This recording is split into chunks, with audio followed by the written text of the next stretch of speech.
لوگوں کو جہنم میں منہ کے بل گرانے والی چیز سب سے زیادہ زبان کی کھیتیاں ہیں. حصائد السنتکم،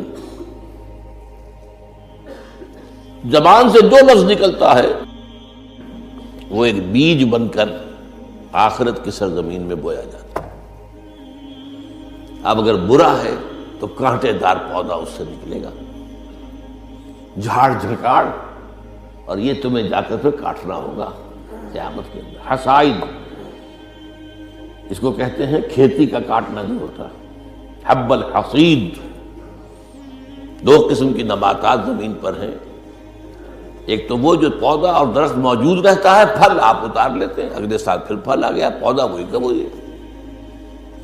اور ایک وہ فصل ہوتی ہے گندم کی ہے، چاول کی ہے، گنے کی، وہ آپ نے کاٹ لی، اس کو کہتے ہیں حصید. حصائد السنتکم، تمہارے زبانوں کی بوئی ہوئی جو کھیتیاں ہیں، سب سے بڑھ کر جہنم میں گرانے والی شے وہ ہے.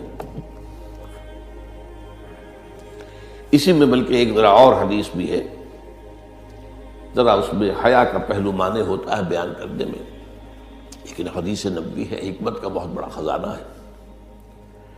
آپ نے فرمایا مسلمانوں مجھے تم دو باتوں کی ضمانت دے دو کہ تمہارے دو عضو جو بہت ہی چھوٹے چھوٹے سے ہیں ان کا غلط استعمال نہیں ہوگا. جنت کی ضمانت میں دیتا ہوں. اب دیکھیے کوئی 2 من وزن ہے، 1.5 من ہے، 2 من سے بھی زائد ہے، اب اس میں 2 عضو ہیں، ایک زبان اور ایک شرمگاہ. ان 2 کی ضمانت مجھے دے دو کہ ان کا غلط استعمال نہیں ہوگا.